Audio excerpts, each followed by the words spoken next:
Listener warning. Everything about this podcast is offensive and often stupid.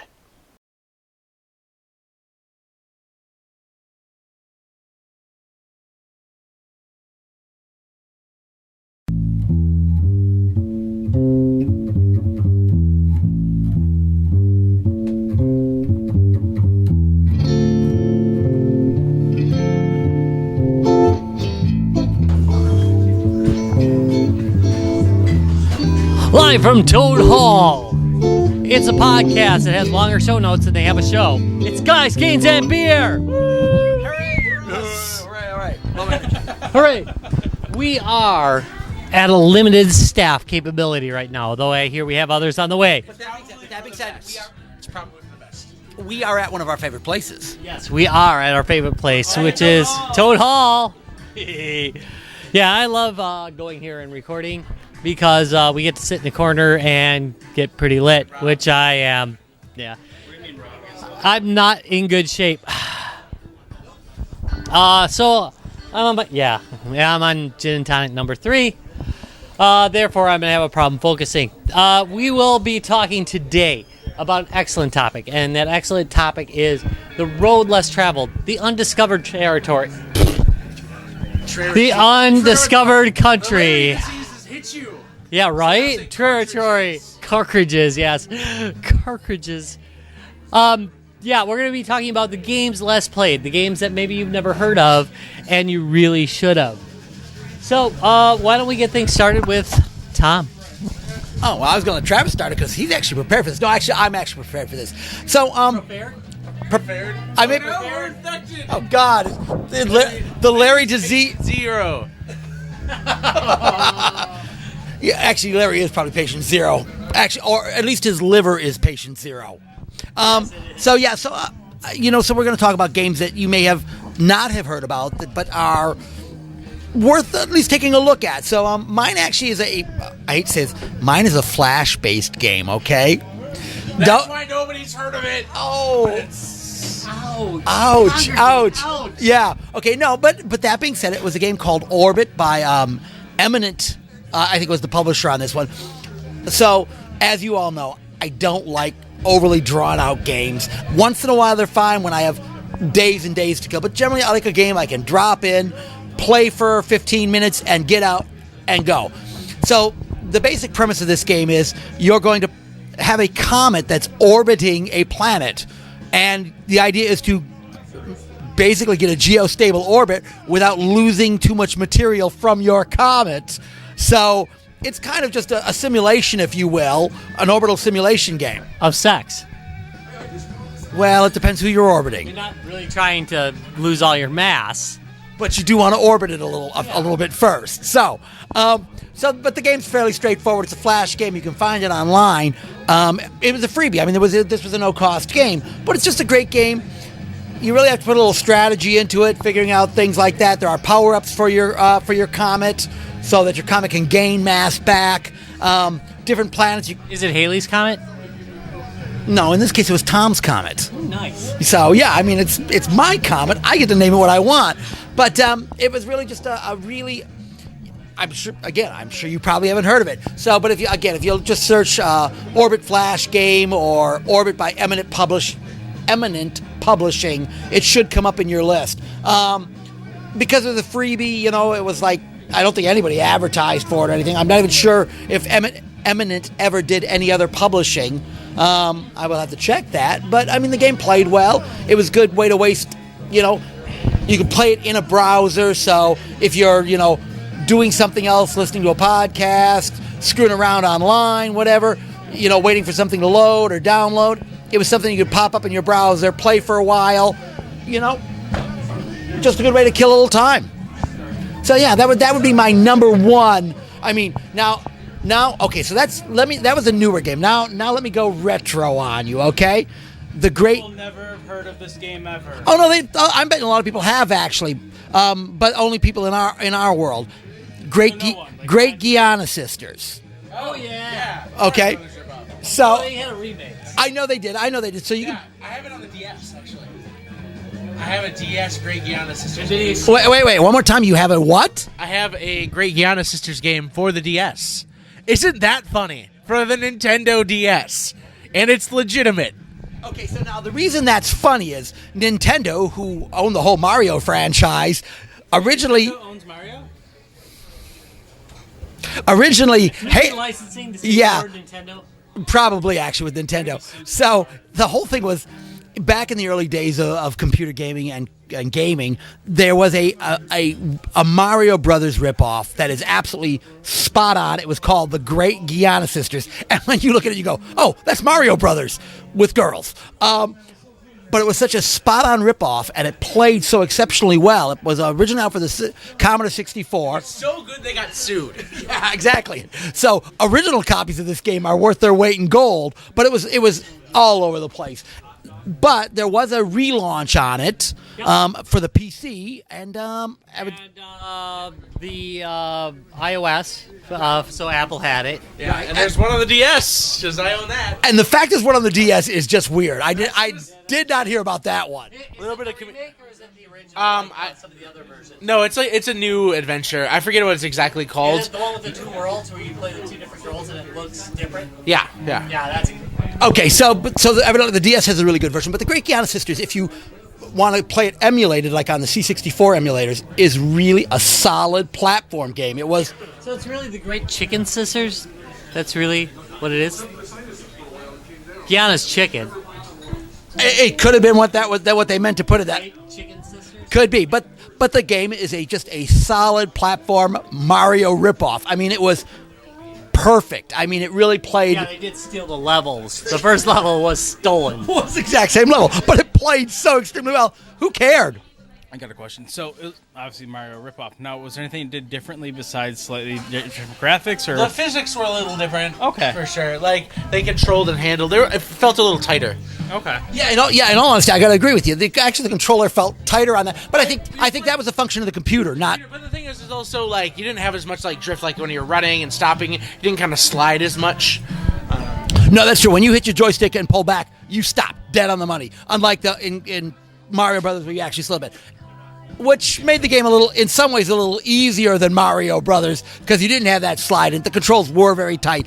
Again, just a good, solid game. So, for another, and again, some retro gamers may have heard of it, but if you haven't played it, it would be a game worth getting on the PC or the iOS. On the DS, too. Like, it's dirt cheap. It's sub $10. Oh, well, yeah, for that price, pick it up. It's well worth the cost. The remake's excellent. I mean, the remake is golden. Yeah. If you see it on Steam, it's also worth picking up.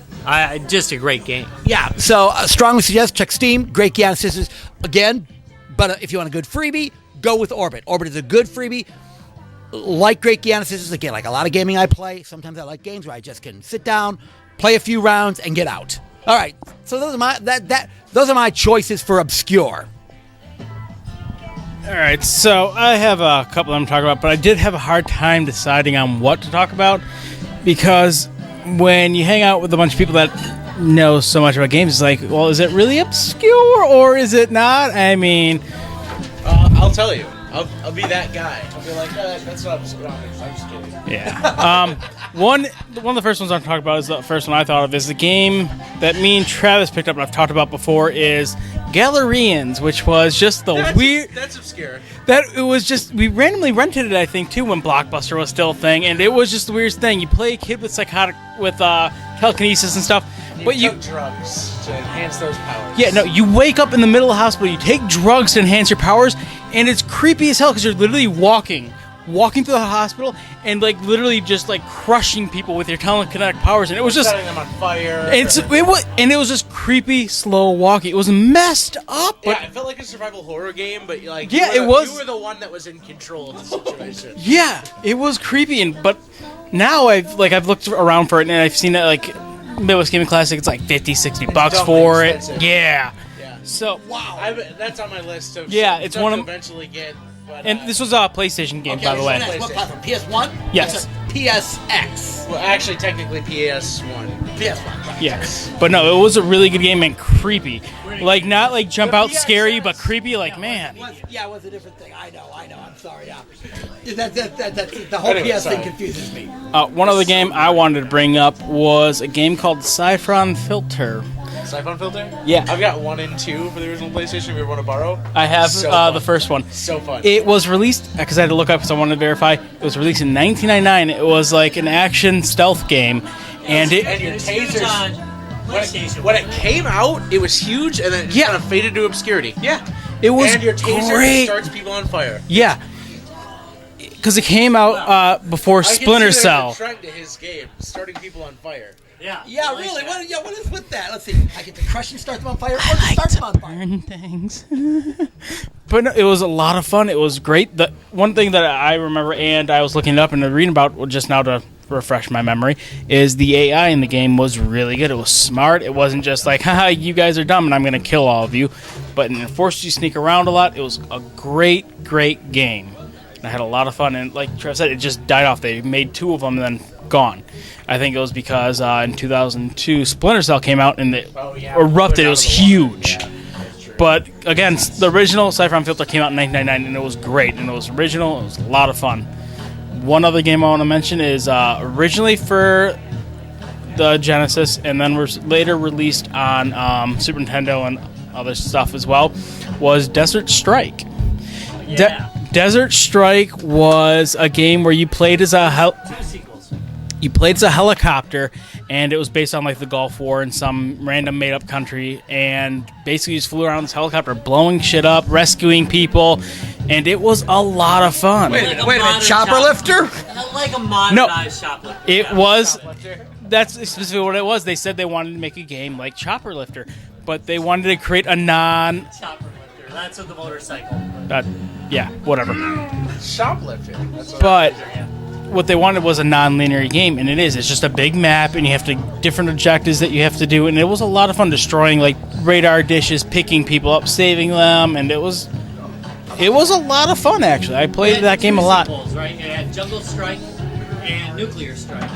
Were the 2 sequels. Yeah, I know it had sequels. I never got to play those. I just remember playing. Me and my brothers. Nuclear Strike is. We played the hell out of Desert Strike. Me and my brothers. So yeah. it was a really great game.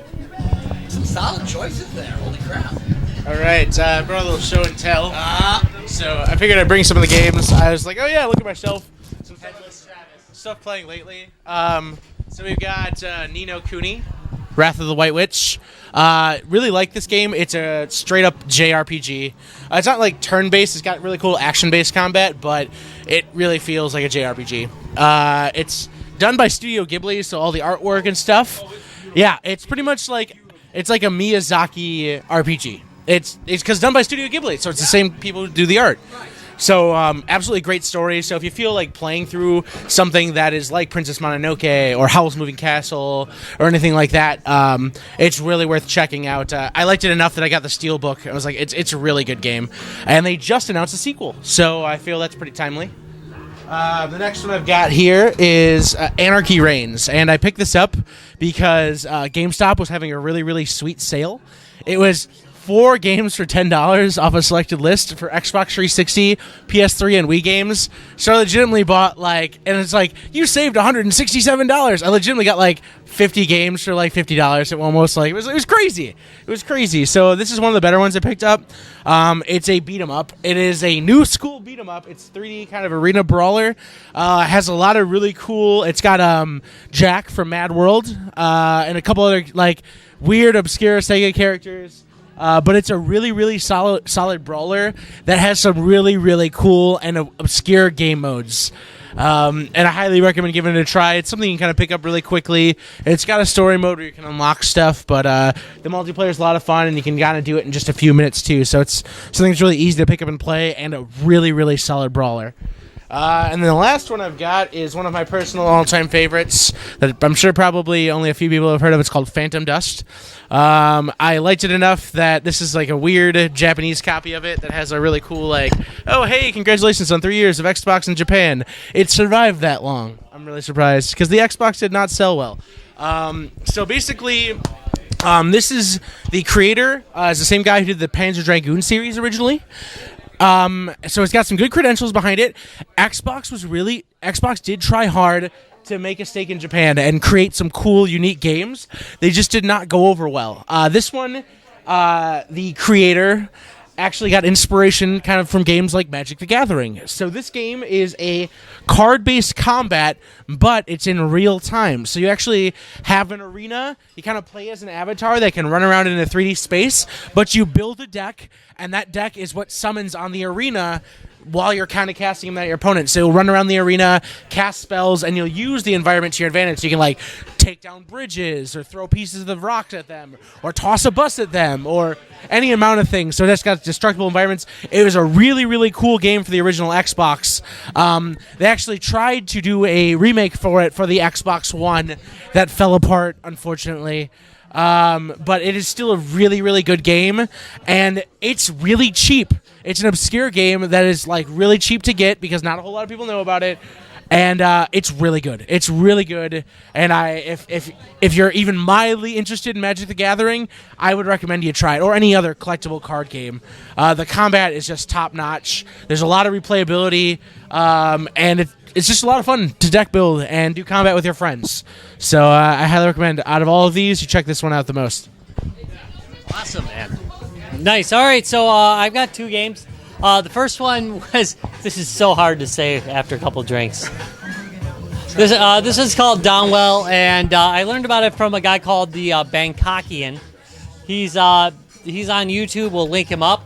And it's very hard not to say Bukakian. I have to say. It's the Bangkokian. Don't get it wrong, because if you look up the Bukakian, it's not going to be good. But anyway, big shout out to him. Downwell, I'm going to read their actual description for it first. Downwell is a curious game about a young person venturing down a well in search of untold treasures with only his gun boots to protect him. Yes, he's got gun boots. Okay, wait. And Are they boots made of guns, or they're boots with guns boots in them? with guns in them. So they're really big guns. the name Down Well really means you are going down a well. Yeah, and that's what's kind of awesome about it. I was kind of good with that, actually. Yeah, my description is it's a NES-like game. It's a game that probably should have. I can't believe this kind of thing was never produced on the NES. But anyway, it's a NES-like game. It has NES-like graphics, just great NES-like gameplay. That tight controls. You're going down a well. It's a platformer. It's not one screen at a time. It scrolls down, but you're just literally going down one screen that vertically goes all the way down. Really fun, just because of the mechanics, because of how well they put everything together. This game just plays excellently. I've never seen a game like this before, at least on the NES, even though it is a NES-like game. Okay, what platform? This is on the PC, and PC only. This is unusual for me. Usually I try to go cross-platform with it, but it's so good. It's worth mentioning.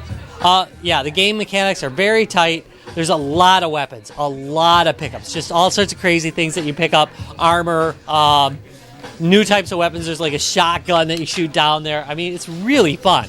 Really well done game. I can't believe it has not got more press than it does. It's just so good. And its reviews on Steam are like overwhelmingly positive out of like 500 or something. Okay, what kind of expense is it? It's like $3. Oh, so there's Jesus. no damn reason not to buy this game. Yeah. We should probably give one away. I'll see if I can contact the I would say guy yes, and let's give it get a away copy because and it's give it really away. good. Character upgrades, just everything. So yeah, for $3, it's made by a company called Moppin.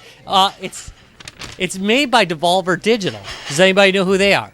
The name sounds familiar. Serious Sam. They're the Serious Sam developer. Oh. Yeah. How weird is that? Okay, that is really weird. And these guys, Devolver Digital, have been publishing a lot of really weird, small, indie games that are really excellent. Explain so Serious check Sam them a out. little bit. Well, Serious Sam is a first-person shooter. It's Duke Nukem, except not sucky. Right, thank you, exactly. It's a modernized Duke Nukem. Yeah, except it's actually funny. And it's great. Its mechanics are great. Early Duke Nukem was funny great. when I was 12. Well, even Duke Nukem is okay. It's not a terrible game. It's just not a good game. This is actually a good game. Serious Sam. Serious Sam is, yeah. But Downwell's excellent. For game number 2, I'm going to talk about one that was recently given to me for review. And I usually don't mention review. I've mentioned maybe 3 the entire run of the podcast. This one's called Zombie Party, and just because of the name you might miss it, because there's so many zombie games out there. But I Are there even zombies in it? There might be like a few zombies. All right. Well, I mean, every character shows up a million times, but it's not very zombie based. And I'm gonna read their description too. Zombie Party is an intense action RPG shoot 'em up experience with creative weaponry. That's true, and modular weapon building system. Go on a time-traveling, multi-dimensional adventure game alone or with your friends. And that's true. You can play with up to 4 friends on the same screen. It's a couch game on Steam. You can play. They are the best. My saying is it's a top-down dual-stick shooter with RPG elements. And it has an epic amount of weapon upgrades. That description does not do it justice. There are gajillions of weapon upgrades. Everything from... there's like rainbow guns. And like every weapon is customizable, so you can add. They have slots, so you can add different weapon upgrades to different slots. And when you pick up that weapon, it has all those upgrades. It's amazing, and it is in alpha. It's still not a complete game yet, but even if you play it right now, it's fun. Like I said, insane. It's a little bit like Borderlands in a way. Just that many upgrades, that idea. Things catch on fire. Shit catch on fire. The gameplay's insane. Sometimes I have a hard time telling where the hell I am. The bullets are flying everywhere. If there was ever a twin stick bullet hell game, this is it. Okay. Bullets everywhere, enemies everywhere. Take what was the name of that game from the 80s? Smash TV. Oh, yeah. Take Smash TV, put it on some fucking steroids, and give it some hemorrhoids so it's angry. Just an amazing freaking game. Amazing. What platforms? Platform is PC. PC only. Yeah. I will mention the price in a minute. By the way, it has force feedback on it. Well, vibration function. So you play it with an Xbox 360 controller or Xbox One controller, which I highly recommend. Dude, it nearly shakes out of your hand. I've never seen so much damn force feedback. You're constantly firing. It's just crazy.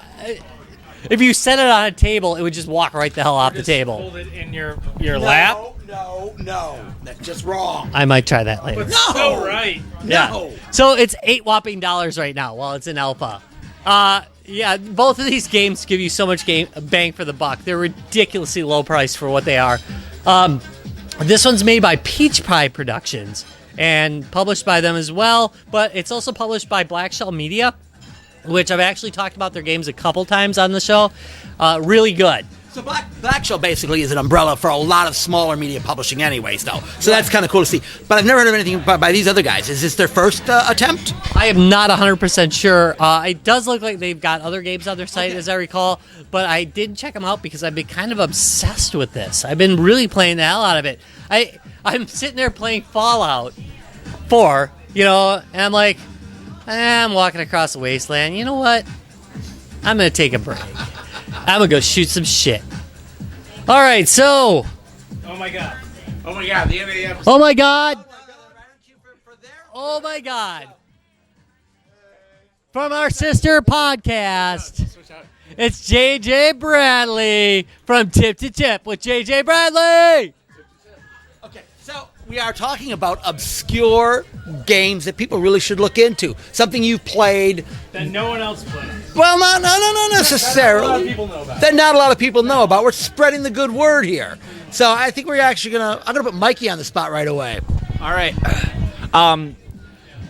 I'll say I've definitely probably played a lot less games than all you guys here, but the first thing that jumps to my mind, League of Legends. Oh gosh. No one knows that. No. This was actually for the PS3. So you guys might know what it is, but it's called Heavy Rain, and it basically it played out like a movie where sometimes you walked a guy around, but for the most part you reacted to scenes. Like something would happen, you had to press either A or B as it came up, and if you didn't press it in time, something else would happen. But it was about you played as 4 separate characters trying to track down that were all linked to catching this guy named the Origami Killer. That he killed these people and he left an origami crane that's like was his mark, his thing. And it was really cool. It scared the crap out of me a few times. You really get drawn into the character. Like I said, it plays like a really good movie. Okay. So yeah. PS3 is the only platform that's available on? I believe so. Okay. So, Heavy Rain on the PS3. All right, well, another one to look for. All right, anything else? You can go to school. Not off the top of my head. All right, pass it on to JJ. Okay, I'm gonna go with Dead Island Epidemic. Yeah, but everybody's heard of Dead Island Epidemic. No, that's that you've heard of Dead Island. Aquarium game. Oh yeah, I was gonna say that one too. Dead Island Epidemic is a MOBA. Oh, okay. Yeah, and it's I mean, MOBA is kind of putting it very loose. It's way different. It's got a instead of like the usual, I love it loose. But anyways, I knew that one would get robbed.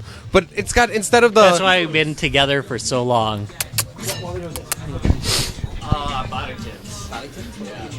PBR. Keep going. Okay. Yeah. Oh yeah, Epidemic. So instead of the usual click like moving, usually you click with the mouse or you like move with the mouse. It's got WAS and D as the movement, and then your mouse just aims your weapon, and then you click to fire and like cast abilities and shit. What? Yes. Yeah. There's like mission modes and stuff, and like there are like times you play exclusively cooperatively. Yep. In certain missions, rather than just playing like. Yeah, instead of PvP, there is like PvE elements to it, where you don't have to play just against other people. Well, And no there's- damn idea. Apparently, there's- I didn't play it, did I? Tons of different modes. Yeah. Tons of different modes, and a lot of good characters. So, with you moving around with WASD, and you said you are using the mouse for your skills, are most of the skills like skill shots, or is it kind of a mix? It is a mix still. Thank you. Yeah, it's still a pretty. It's still a pretty balanced mix, actually, too. It's not like there's like one character that just has stuff that shoots things or like stuff like that. One of my favorites was one that it's like a melee chick, and she just like it's kind of like akin to an alien from the Aliens movies. Like big long like tail that can stab you and stuff like that. So like they have humans, but they have like mutated humans as well, and that's how they can like explain like uses of, like special powers and stuff too. But then, so yeah, that's a really fun game, and it's free to play. So go get it. It's a lot of fun. I used to play it all the time. But the other game that I've been playing recently that not a lot of people know about is Subnautica, and that's a Heard of this? I think I have it. yeah. You probably have bought it, Rob. Yeah. I mean, He owns everything. I don't think I need to bring that up again. But But anyways, it's basically a game. It's basically a game where you are on a giant ship and the ship gets shot down and it crash lands onto a planet and you're the only survivor and the planet is covered in water. But it's kind of like imagine Minecraft except with not everything's blocky and underwater. All of it's underwater, but it's gorgeous. Like it's so gorgeous. The game runs Unity 5. It started at Unity 4. But then they just switched it to Unity 5 because it's just so much Trending. more beautiful. And yeah, trending. Yes. That covers it. But then it's really awesome because you can find metals and stuff in the ground and make like ships. You can make like tools that you can use to like capture the wildlife or like kill it because there is stuff that wants to kill you. For example, there's a model in the game called the Reaper Leviathan, and it's 80 times bigger than your character model. And that's the thing is this game is like it's to that kind of scale. This thing is so huge, like it's massive. What was it? I remember a streamer was streaming this game, and he said he had to upgrade his RAM from 16 gigabytes to 32 gigabytes just for the game to like go smoothly at the highest settings while recording for Twitch, because the world is so massive and it's still in alpha. So they're still working on getting all the tweaks and making it so it'll run like perfectly. It runs fine on my system. I have 8 gigs like of RAM on my system. That was exclusively because like recording it on the highest settings, which are still experimental in the like experimental stages, was just intense on requirements. But it's an awesome game, and the cool thing is you're the only one. That's it. It's just you. So kind of just like Minecraft. I mean, you could say Minecraft has those like the little dwarf people or whatever, but it's literally just you and then giant fucking things that want to eat you underwater. Don't forget the underwater. What's that? Kind of like real life. Damn right. But yeah, that's I don't know. That's solid. Yeah, I can't really. Oh, Mirror's Edge. That's a great game. Yeah, Subnautica. Subnautica's only on the PC. Yes, it is only on the PC right now. I think it's $20. Like at like its normal price. I got it on sale for $5. So yeah, I mean the big Steam sale. So it goes on sale sometimes. Yeah, so I mean if anyone's, if this is current, it's almost Christmas. So right now in this episode, it's almost Christmas. So Steam sale is going to be here in about 2 weeks. So look out for Subnautica. Yeah, it's going to be probably going to end up costing like $6 or something. But it's fantastic, and they're constantly updating. Constant updates. And they're going to add another Leviathan character also that's going to be 120 times bigger than your character model. It's supposed to attack the other one. I know. Death by Snoo Snoo. Don't we wish? Oh yeah, I said Mirror's Edge. I don't know. A lot of people have heard about that one. It's like kind of like it's a free running game. But, I mean, it's the only one, and the story's super short. I mean, you can speed run it. I mean, if that's what you're into. You could speed run it in, like, 32 minutes, I think. Someone has beat it in the fastest time. Right? I got that kind of time. Good luck. So good old 32-minute Tom. But no, that's about all I can think. 2 minute Tom, but we're not going to time They were nice. They gave me that. We were padding for an extra half hour. Yeah. The 30 minutes covers all the crying and sobbing. Oh. Okay, that's my turn. Okay. So, Who's next? I'm next. So, we're going to switch topics to a related topic. But I think we are going to take a little breaky poo.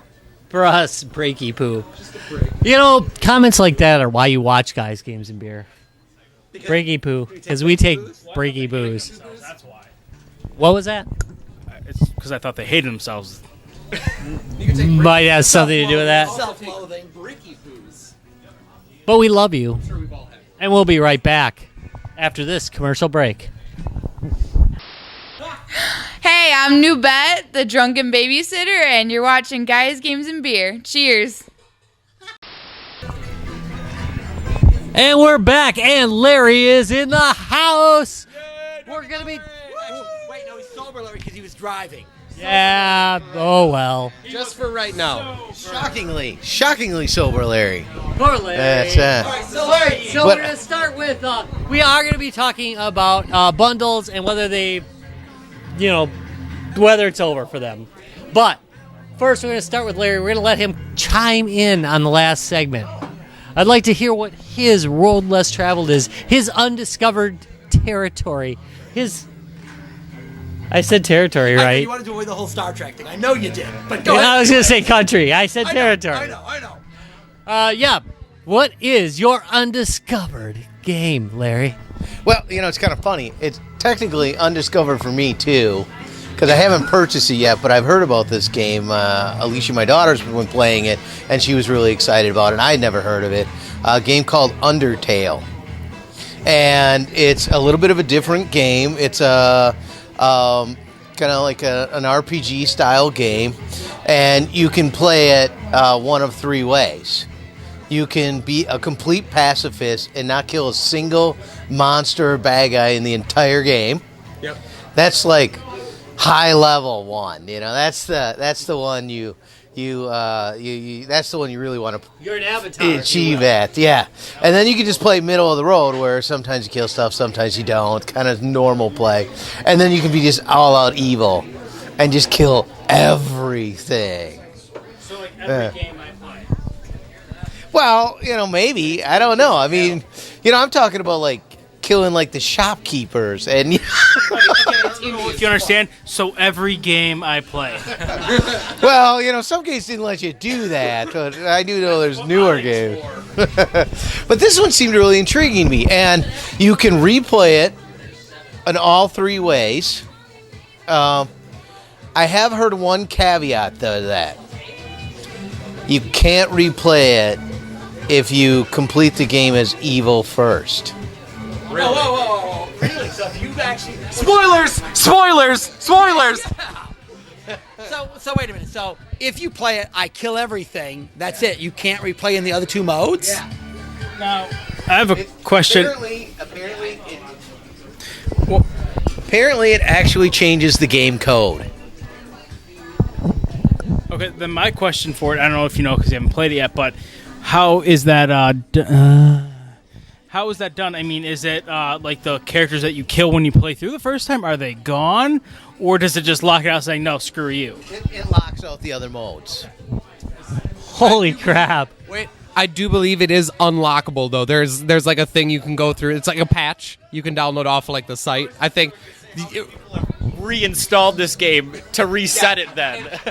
I'm pretty sure that is exactly what you have to do. Is Delete just that cloud save, delete it folks. and reinstall it. That's still something. I mean, you gotta pull it out. It's like that old what was that game? There was a game that existed, and then once you beat it, it erased itself, and then it was given out for free. I can't remember what the game was called, but I remember this. Yeah, it was given out for free. It was 3D. It was like a first-person shooter and all that shit. But after you beat the game, it deleted itself, and then it literally just absolutely disappeared because for some reason it just no one ever kept onto it for whatever reason. Yeah, it's just neat. I think things like that are neat. It's a clever gimmick. Okay, so sounds like a great game. What's the platform and what's the cost? Last time I checked, I think it was around that between $20 and $10 kind of thing, depending on. You can get it on Steam, and so it's a Windows platform for sure. I didn't notice any others because I don't care. Because I do Windows. I don't own a Mac, so I just don't even look. But for sure, Windows, and depending on the Steam sale. You can probably get it pretty cheap. And again, let's mention that as you're watching this episode, Christmas is probably only a week or two away, which means the Steam Christmas sale is going to be starting. Buy. Consumerism. Buy. Spend your money. This message has been brought to you by Steam. Games for cheap. Spend your money. Spend your frickin' money! They live off of that vibe. Especially with, parents don't give their kids just straight cash now because they're too worried about them buying drugs. So, you get those Visa gift cards. Best thing to do is a Steam sale with them, right? Or trade them for drugs. One of the two. That too. If you can work that out, Pro tip. Don't the Visa things have a fee to them and stuff? Just buy the Steam card up front. Yep. Or just buy the drugs up front. Tom's right. Guys, Games, and Beer does not endorse drug usage. Unless you're not driving. Disclaimer. Yeah, alcohol we don't count. All right, so Rob, Disclaimer, lawyer filibustered. Disclaimer. Yeah. what is the second topic this evening, Rob? Oh, yeah. We were going to talk about... 10 minutes in. No, we're just going to keep going with rambling. Yeah, just rambling. We're going to talk about rambling. No, we are going to talk about a very important topic. Have bundles run their course? Is it over for bundles? Have bundles lost their glossy sheen? Their Charlie sheen, if you will. Well, I hope they lost their Charlie Sheen. Oh, God, I've been drinking too much. You mean he has a lot of things that he can never get rid of? Oh. No, you know what? No. Yeah, wow. Okay, so Rob, why don't you start this topic out? Well, Indy Royale kind of needs a drug cocktail now, doesn't it? I think somebody already administered the dread cocktail to them. Hence the reason. So what happened? Oh, no. This is terrible. Indie Royale is, if you don't know, dead. They were tied to Desura, which has gone under, so we are one bundle short. And they were one of the major bundle dealers. That said, our bundle's dead. They're not as great as they used to be. I used to really look forward to bundles, but now they're done so often that I just don't care. That said, I still probably buy 2 a week. But, now there's like a Monday bundle, a hump day bundle, a thank God it's Friday bundle. So what you're saying is bundles are dead. It's just Rob keeping them afloat. That's it, just Rob. Pretty much. Yeah, I just do it. So you can give them away on Facebook. Sometimes. I keep a lot, but I have a lot, so, Gee, these 4 games are good. The others are crap. Give them away free. I think really what happened, I at least think Humble Bundle jumped the shark when they started doing like those dev jams where you absolutely don't know what you're going to get from this dev jam, but you're buying into it anyway. I think that was it. When I was looking forward to Notch's release, and he released like shit, and I'm like looking at all the things that I got off of this 2400. That horse game? Yeah. Is that what you're talking about? Yeah, That game where it was just like one giant map with a horse and then a ball with a horse texture on it? That you No, could and that sounds worse than what I got. Notch's latest the creator of Minecraft, everyone. It was Catacomb Smash or Crash or something. It was terrible. And it was... Oh, I'm going to get hate for this. I know it. But, When do we not? Yeah, yes. Yeah. We love the haters. Never seen any hate mail. That's because I don't send it to you because you're fragile. So fragile. That's why They're fans, so. Exactly. Yeah, that's how I look at it. So I think that was really when they started just, jumping the shark and things started going downhill.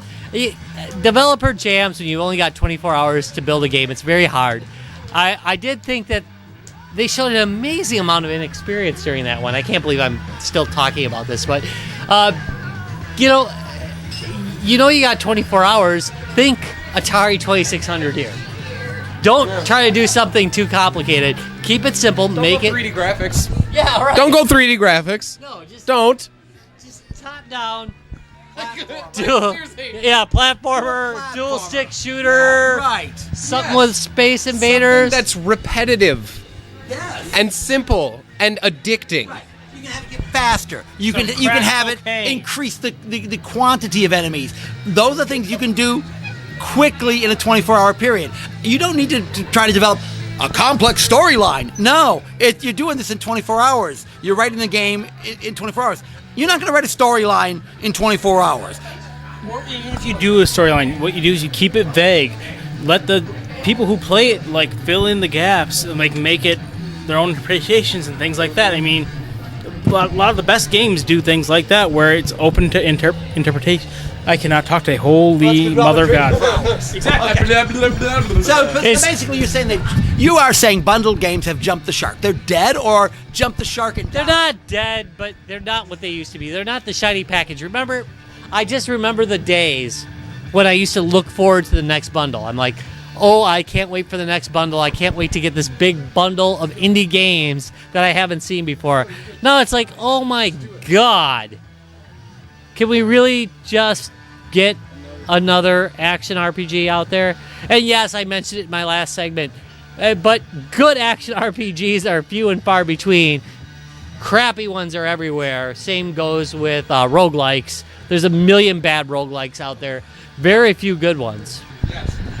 One that I love, I don't remember the name of right now, and I wish I could say it. Good job, JJ. You're welcome, Rob. I just want to say, I'm kind of in the same boat with Rob. I don't think bundles are going to go away because regardless of how you feel about them, they're a sweet deal. I mean, even if it's just indie games, sometimes they have well-known games. Maybe they've been out a year or two, whatever, but they are a sweet deal. And then with the humble indie bundles and stuff like that, or just the humble bundle in general. Humble bundle, you almost said. You almost said humble bundle. The humble bundle. You clearing it. but they're a great deal. And I mean, the Humble Bundle, it goes to charity. It's a good cause. So that's another thing. It's a draw. Yeah, like you said, it's not like shining like, oh my god, look at these things that are new and exciting. So it's not over, but it's not the same. Just with like anything that everything has its peak and then just kind of levels out. But my thing, it's kind of also like with Steam. They started and there were one or two and a couple, and then there were a bunch, and then it had to even out. I mean, those were going to go away. It's just like Steam right now.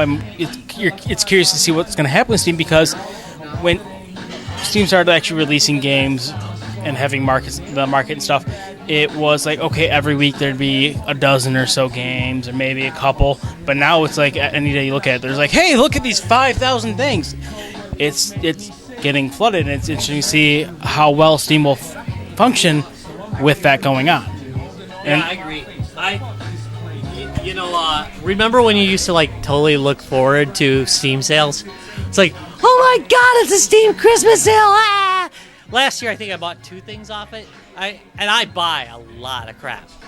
Not even just that, I remember always looking through like the new release on Steam, and I don't anymore because there's just so damn much every day. Yeah, and the majority of it is crap. Let's face the reality. I'm not saying that's a bad thing. I'm just saying it's like there has to be a better way to go through it, see things. I mean, yes and no. I mean, you can go ahead and buy individual games. The best way to find games is to watch our show, and we'll tell you which games are good, and then go out and buy those games. Just going to put that out there right now.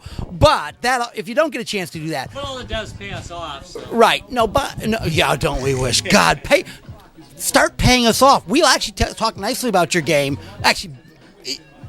Yeah, no, we won't talk nice about your game anyways. Never mind. But, no, I'm going to say bundles aren't dead. Let me declare that right now. Bundles are not dead. Humble Bundle will continue to go on. I have a strong feeling Indie Gala, which is a UK bundle, will continue to go on quite nicely. Their bundles are pretty nice. I do have one issue with them. I don't like bundles that is one game and all the downloadable content as a bundle. Oh, yeah, I forgot about that. Yeah, Indie Gala does have a habit of doing that, where they sell a game. Yeah, thank you. It's called a sale, where they sell a game, and then they give you all the DLC as part of the bundle. No, that's not part of the bundle. You're buying the darn game anyways. But Indie Gala is unless it's Dungeon Defenders, in which case, hell yeah.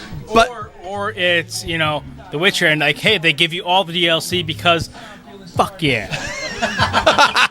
But Indie Gala's, the nice thing about Indie Gala is they do actually give you your keys, so you can share them with, if you see a game that you don't want but one of your friends may want, you can actually give it to them. Unlike Humble Bundle now. Humble Bundle used to do this. You actually used to get the keys. When Humble Bundle first started, they would email you your keys, which I loved because...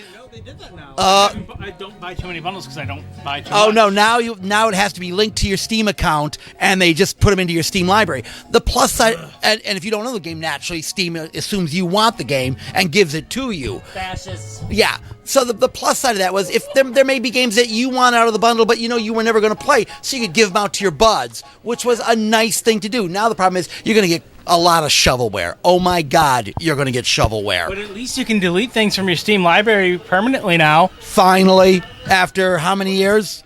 We'll throw a little the Indie Gala.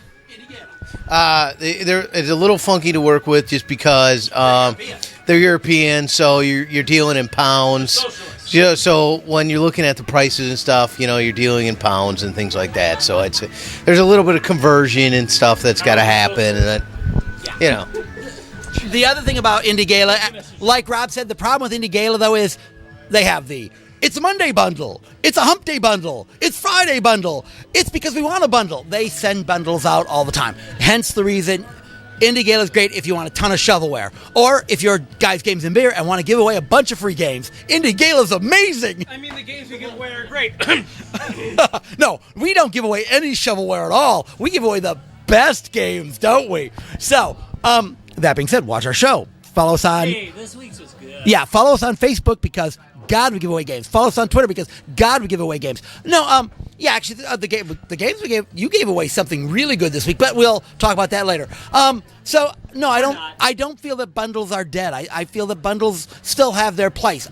I think they do need to cut back to where they actually have stuff they can bundle, good new indie games, and make a nice package. You don't need to come out with a bundle every 2 days. You can wait a month. You can have a bundle a month, and it'll be just fine for most people. Hell, you can have a bundle every 6 months. If you've got good content, people don't mind waiting. I know your model is, hey, the more bundles we sell, the more money we make.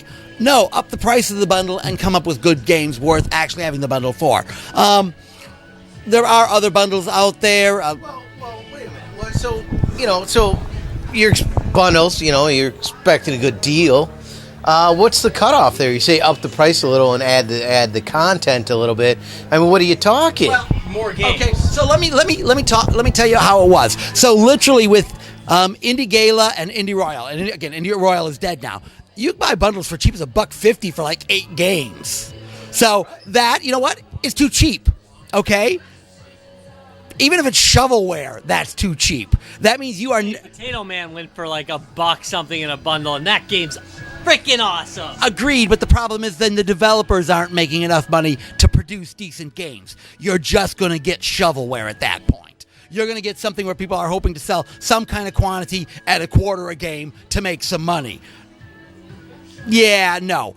You know something, for those who do bundle games... look at improving the quality of your bundles. I think you're going to be a lot happier in the long run. So are you thinking a $10 price point with some higher quality games might be a better way to go? Oh yeah, most definitely. I would pay $10 for 5 to 10 good games. I kind of have a rule of thumb.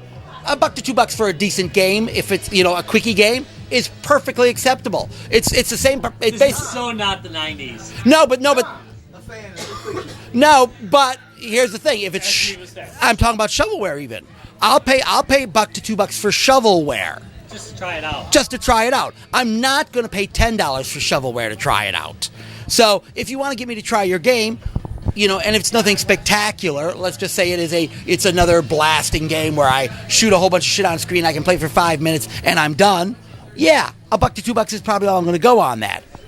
One thing I do, I'm not too familiar with too many bundles, but like the Humble bundle, the fact that they do something kind of like that where if you pay a little bit more above the average, you can get these games, and usually the games they have are like major releases or something like that are more expensive, which is great, but you can still get all the other stuff like the indie games and stuff they have, but it's an added incentive to pay more.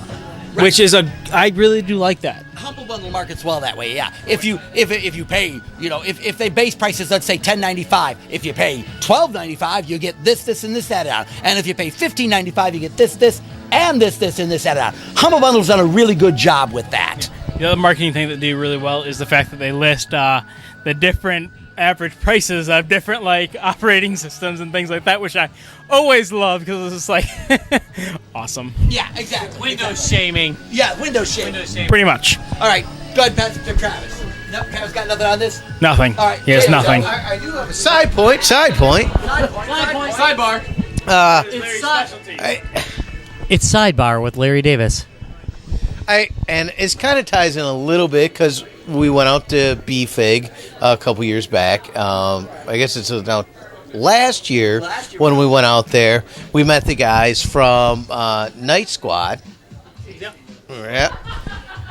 That's the free Xbox game this month. That's badass, isn't it? So if you got an Xbox account, Xbox Gold, you can get that game, and we've talked about it on our show. I was like, this is so cool. I feel like they made it. Because of us, definitely. Just us. We pushed them over that Not their edge. game, nothing. No, it was us. It was guys, games, and beer. They were nothing before us. JJ? Yeah. Only thing I really got to say about bundles is I don't think they're dead. I think it's just gotten to the point now where there have been like a bunch of different attempts at the best way to do it, and now the ones that are around are just the ones that have done the best. So, like, for example, Humble Bundle, like you said, it's got all the different, like, price points, For an extra $4, you get these 2 other games. For an extra like $10, you get these like 5 other games, and for an extra like yes, and usually they always have charity stuff going on. They always donate money to charity. So like Humble Bundle is just a great company. I do agree with what you said about how they don't give out keys anymore. I don't like that. It does give it like a degree of simplicity. How you just kind of hit buy, done, and it's in your library. Like you don't have to type in or over your Steam account. Right, exactly. And I mean, you don't have to type in the code. And when I say type in the code, I mean hit Control V, Control C, Control V, and then But still, you don't got it. And it's 4 less keys you have to hit. So simplicity, is the key to that one right there. Member, in which case, then you got to hit about 12, maybe more. Yes, it still is to this day a challenge. He still tries to eat the paste. But I just think that now there's like, it's like Walmart had a good, has just had a good run and is now a huge company. Humble Bundle has had a good run and now it's a huge company. Like Sears is starting to die out. Like Indie Royale, right? Indie Royale is dead. Their company died, so right, with cheese. Right, with cheese. Died with cheese. But no, I just think that they're not dead. I think it's just come to the point now where there are less because the greater have risen and the less have now fallen because they've been around for so long now. I mean, but I really love Humble Bundle because they don't just do games. Like I love Humble Bundle for their comic deals and their ebook deals are like great. Yeah, any soundtrack deals they have on there are usually just like the fucking best. And the thing is with the soundtrack deals, usually they've got like 2 in there that are great, and then like there might be 4 or 5 other ones, but you're gonna like 2 or 3 of those other ones that are gonna be in there. Well, maybe not like them, but be like, I'll tolerate it. The fact that it's just more than games is really great because Exactly. The fact that it's more than just games. But that's Episodes of Guys, Games, and Beer. Right. Let's check Mike and see what he's got. What do you got about bundles? It's Mr. Off Camera. Ultimately, they're including Humble Bundle, which you guys have obviously mentioned. There's a few email lists I get when like good bundles come out, and if there's at least one game that interests me, I'll usually buy it. But I think ultimately the biggest problem with bundles is the average, maybe not the average gamer, but most people just just don't play the games that you get in the bundles. It's just the reality of the situation. I bought in a few bundles, and I swear I played maybe 1 or 2 games from each one. Yep. So, and that's just what it is. So, and if I buy a bundle and 2 of the games aren't that great, I might not play the other 3. And if like the last one might be the best one. So I don't know. Just because of that, I agree with Rob. Bundles are kind of dying out. If they don't have a really good cause behind them, I don't buy them. So. I buy them anyway because I'm stupid. No, I'm a you just sucker. want to make your Steam account the biggest one in existence, I think. I am really working on it. That's Over his- 1,000, that's babies. Over everyone 1,000 has a now. collection. Everyone has a collection. That's right. Rob's is Steam games that he will never play. Yep. I am really working on having the most unplayed Steam games on Steam. You know what? No. Yet I play Potato Man. Seeks the Troop. I play that. Do you have all 1,000 installed? Hell no, I don't have room for 1,000. Oh, you need to get on that, son. Yeah, I'll be It's right not on a that. true collection. All right, so Rob, take us out. Terabyte hard drive. I have a terabyte hard drive. It can't handle it. Terabar. Bar of Terra.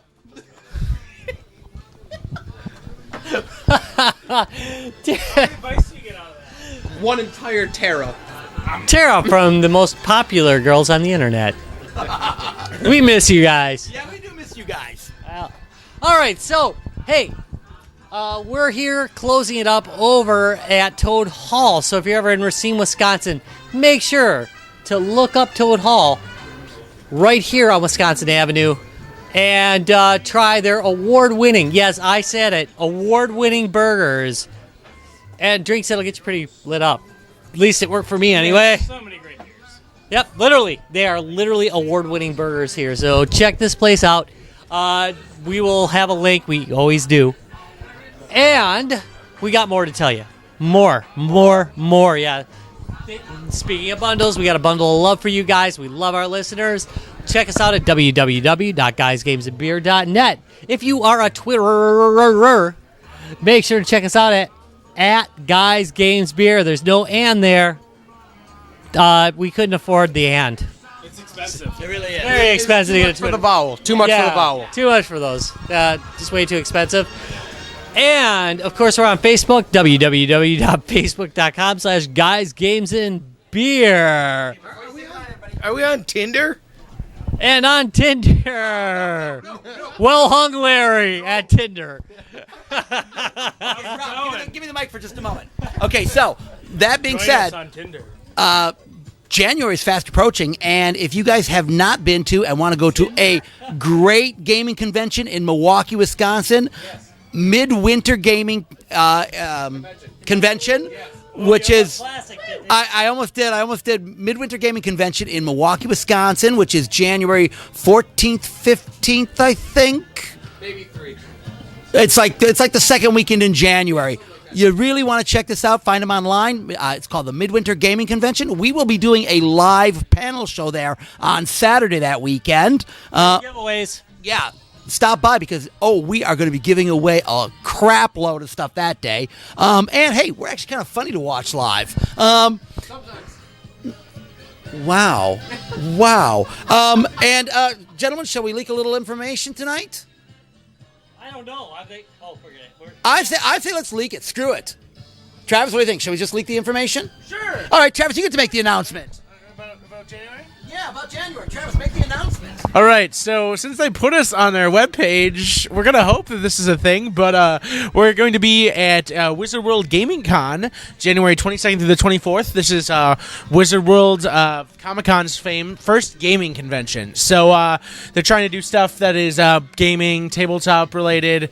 They're going to have a lot of, famous cosplayers, the DeLorean from Back to the Future, the old Batmobile, that cool the stuff you get from regular Wizard World Comic. But we will also be there with a retro gaming museum of epic proportions. We are combining our collections together like a fucking epic Voltron of collections. Yes. And it is going to be the most badass thing there. So there'll be Steel Italian, Oculus, every retro gaming system under the sun. It's going to be a lot of fun. And this is in the very, very distant and exotic lands of Atlanta. It's a hub city. You can get there. Super easy. You can even stop as a layover. Come on! So go to the Wizard World website. Check out Wizard World Gaming Atlanta. Wizzled. You can check out Wizzled. We actually will have a link to it on our website as well. Definitely give us a check down in Atlanta if you're one of our southern listeners. Be a chance to see us live. We are also going to be doing 2 to 3 panel shows down there too. We'll be doing. Probably be drunk. Well, of course we're going to be drunk, but stop in, say hi. As always, we'll be giving away a lot of G2B swag. So check us out. Thanks for watching G2B. We love our listeners, probably more than would make you comfortable. Thanks for watching. Have a good one. See you next week. That was my armpit.